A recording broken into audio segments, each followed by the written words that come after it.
Ritambhara Pragna means you are able to see the relationship between the sound and form. In Indian classical music, they've explored this sound thing to such an extent, they can create any mood they want. If you can simply sit, Ritambhara Pragna will come, tremendous things will happen to you.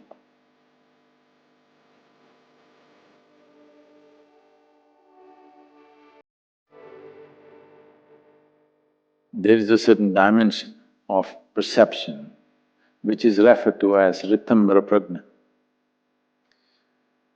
Ritambhara Pragna, Pragna means perception. Ritambhara Pragna means you are able to see the relationship between the sound and form.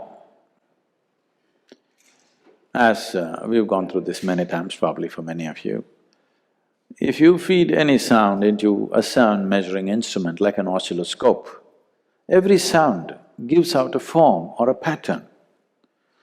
Today it's a well-known thing that for every sound there is a distinct pattern. They're very fantastic experiments which have happened, but the more simple one is, if you just take a metal sheet and let's say keep a speaker under it and play a certain kind of sound, you will see if you put some light granules on it like sand or whatever, it all arranges itself in a particular way. Or if you have a proper tonometer where you can control the hertz, distinct patterns, otherwise you don't have to do it.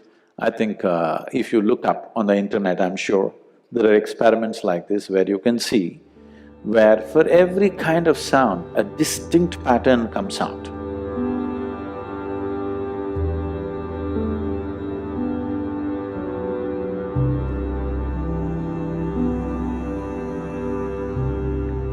So for every sound, there is a form attached to it.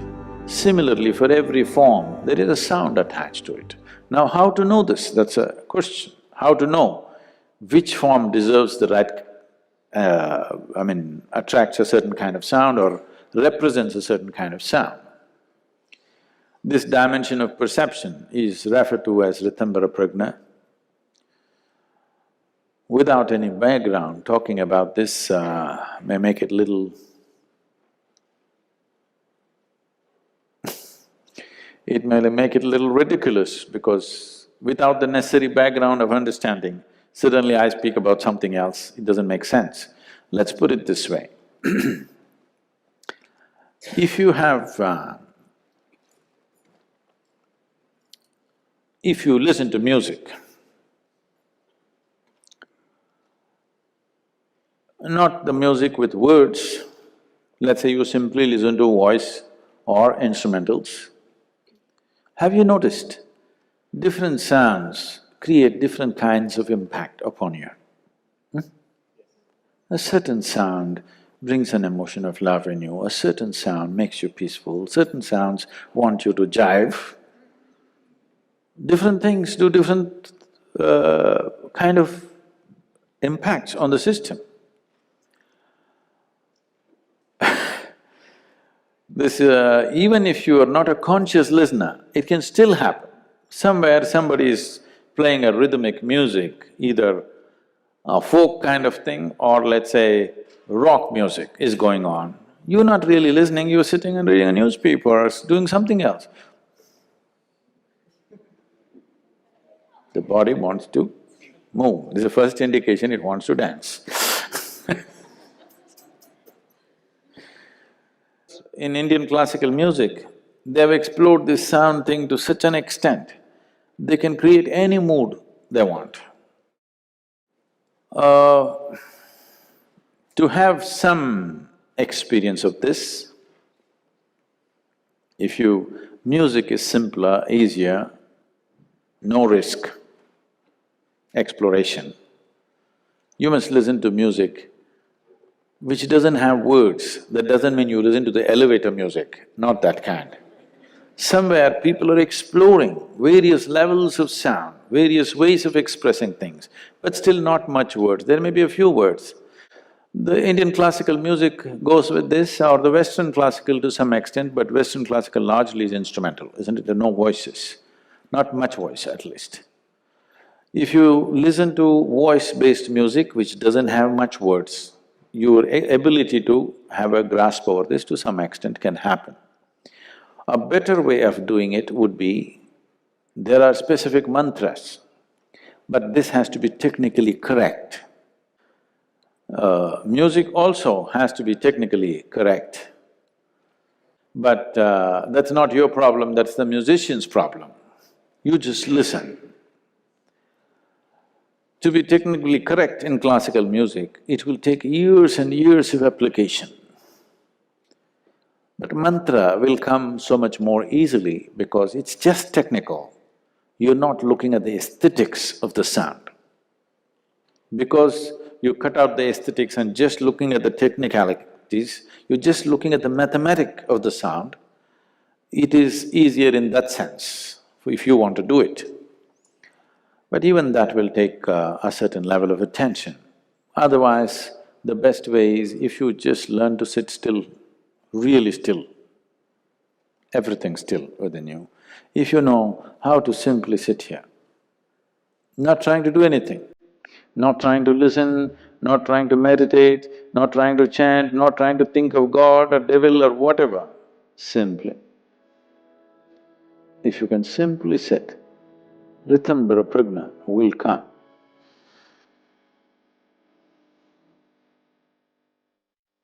Another way of becoming perceptive to sounds and the nature of sounds is, if you can find a place where there are no sounds of machines and your cell phone will not tink, quietly if you can listen to the sound of the trees, the breeze, the water, just the natural sounds, if you pay enough attention, tremendous things will happen to you.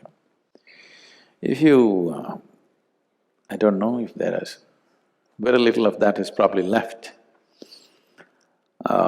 because even the forests are cultured.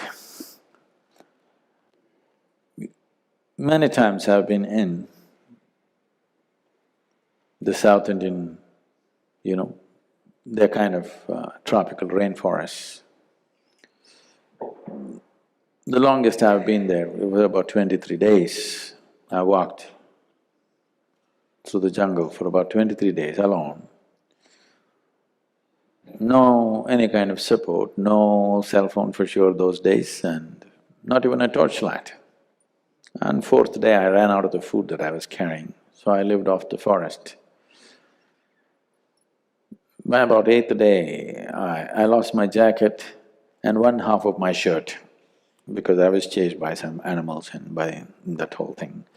I had half a shirt and pants and I walked through. This is elephant country, tiger country.